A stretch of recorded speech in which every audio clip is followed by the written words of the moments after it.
Hit TV YouTube channels లో మీ వ్యాపార ప్రకటనలకు మరియు ప్రమోషనల్ ఇంటర్వ్యూస్ కోసం వెంటనే సంప్రదించండి. నియోజకవర్గ విస్తరణ అనేది జరగబోతుంది. అది ఆంధ్ర రాష్ట్రానికి అయితే ఒక 50 నియోజకవర్గాల విస్తరణ అనేది జరిగింది. అది 2024 కల్లా 26 కల్లా మనకంటూ ఒక పిక్చర్ అనేది క్లారిటీ ఉంది. 175 కాస్త 225 నియోజకవర్గాలు అనేది మనం ఉండిద్ది. సో అప్పుడు వార్ ఎలా ఉండబోతుంది సార్. ఈవెన్ షర్మిల గారు ఉన్నారు. షర్మిల గారు పాదయాత్ర చేస్తారు. జగన్మోహన్ రెడ్డి గారు పాదయాత్ర చేసి వీళ్ళు బస్సు యాత్ర ఏదో ఒకటి చేస్తారు.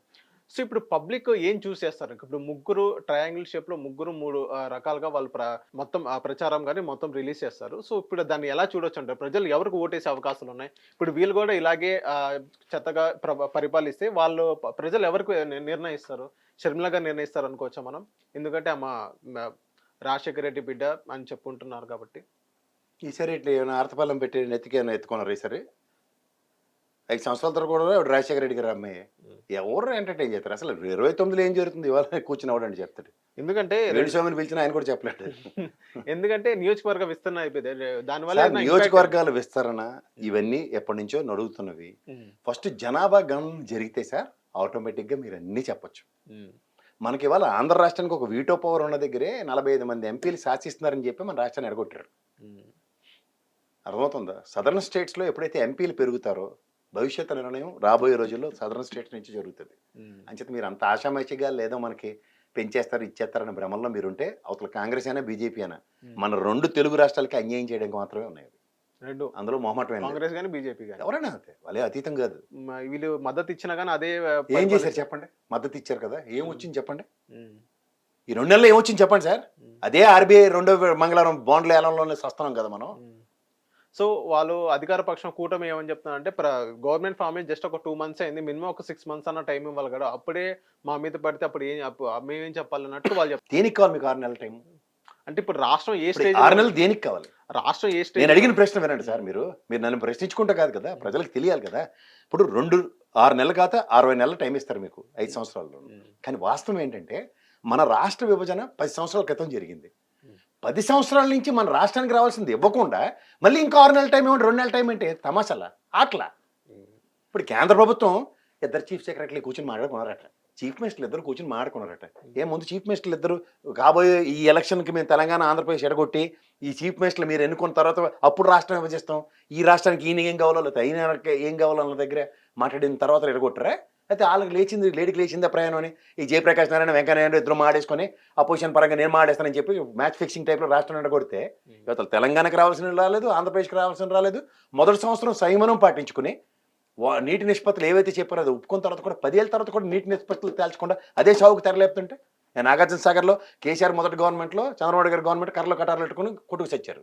జగన్మోహన్ రెడ్డి గారు కేసీఆర్ గారు సత్సంబంధాలని చెప్పిన తర్వాత కూడా నాగార్జున సాగర్ గేట్ల దగ్గర కొట్టుకు చచ్చారు కదా. అవును. ఏం చేస్తుంది కేంద్ర ప్రభుత్వం.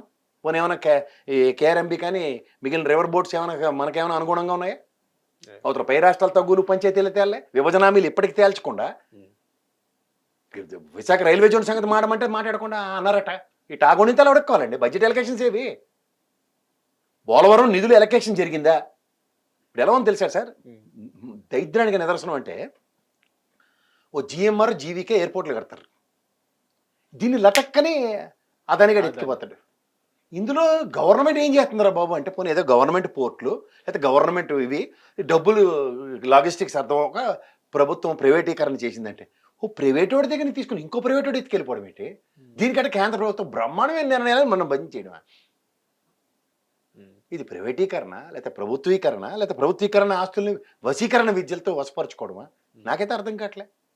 దీని కేంద్ర విమాన శాఖ రామ్మోహన్ రెడ్డి గారికి అభినందనలు అట. దేనికండి అభినందనలు. అరే నువ్వు ప్రైవేట్ వ్యవస్థ ఇవ్వకుండా కడప కానీ రేణిగుంట కానీ లేకపోతే ఎక్కడో దగ్గర ఎయిర్పోర్ట్లకి ఈ విధంగా సమన్వయపరిస్తే లటక్కన ఎత్తుకెళ్ళిపోతున్నాడు. ఇప్పుడు దానికి పీపీఏ విధానాలు దానికి ఎందుకు వర్తించట్లే. మళ్ళీ దీనికైతే ఎలకేషన్స్ కావాలి. పోనీ రామ్మోహన్ రెడ్డి గారిని మెచ్చుకుందాం అన్నా సరే మన బడ్జెట్లో ఏమైనా రూపాయి ఎలకేషన్ చేశారా.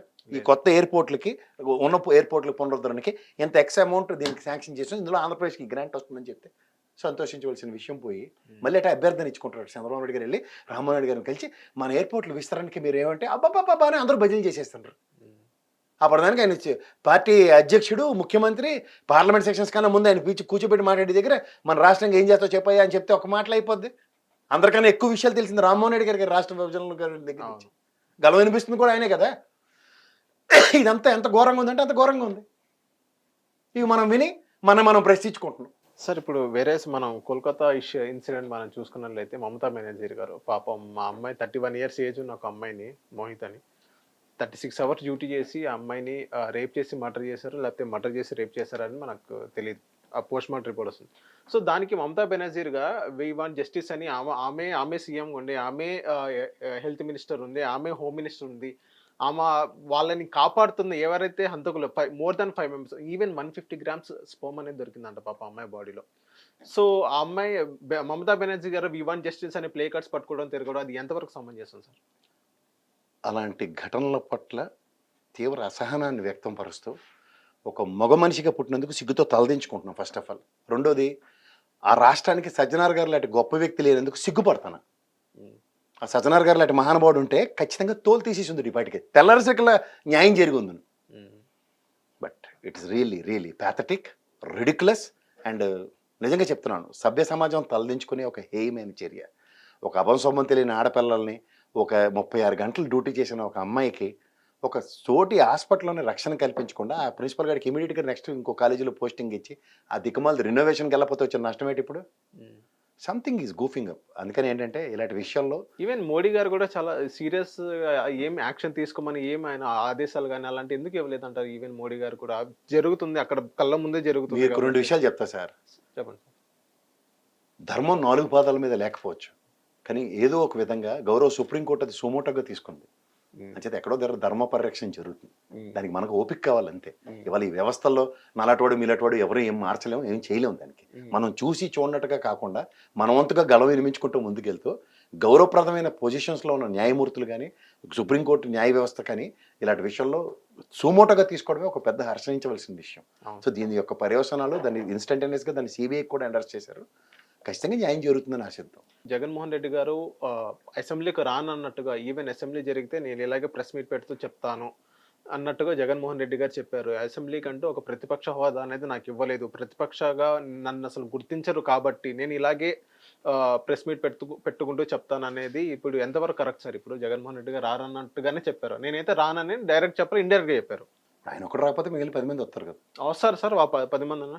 ఇప్పుడు ఒకటే సార్, అసెంబ్లీ సెక్షన్స్లో మనం గత కొన్ని సంవత్సరాలు బట్టి చూస్తున్నాం వ్యక్తిత్వ హననాలు, పనికిమాలిన చెత్త డిస్కషన్స్ తప్ప నియోజకవర్గాల పట్ల కూడా ఎవరికి కన్సర్న్లో ఉన్నారు నేనైతే చూడట్లే. నేను రెగ్యులర్గా ఫాలో అవుతా కూడా. ఎంతసేపు అధినాయకుడు మనాలను పొందడానికి ఎవరన్నా హేళన చేసుకుంటారు. ఇప్పుడు సీఎంని ఇది ఆయనకి బటర్ రాయడమే తప్ప ఇప్పుడు ప్రజా సమస్యలు ఏంటి, ఆయన నియోజకవర్గాలు ఈ సమస్యలు ఈవెన్ అధికార పక్షం వాళ్ళు కూడా ఈవెన్ టీడీపీ కానీ జనసేన కానీ వాళ్ళు కూడా మా నియోజకవర్గం ఇలాంటి సమస్యలు ఉన్నాయి, దాన్ని పరిష్కరించండి, ఇన్ని నిధులు కేటాయించండి. ఒక్కసారిగా నేను వినని పరిస్థితి నేను చూశాను. అందుకే సార్ ఇవన్నీ మనం ఏం చేయాలంటే, ఆయన ఎంచుకున్న మార్గం కూడా కరెక్ట్ కదా. ప్రెస్ మీట్ పెట్టాడు, మొత్తం గంట 2 గంటల టైం తీసుకుంటాడు, మొత్తం అంతా డీటెయిల్గా చెప్తున్నారు.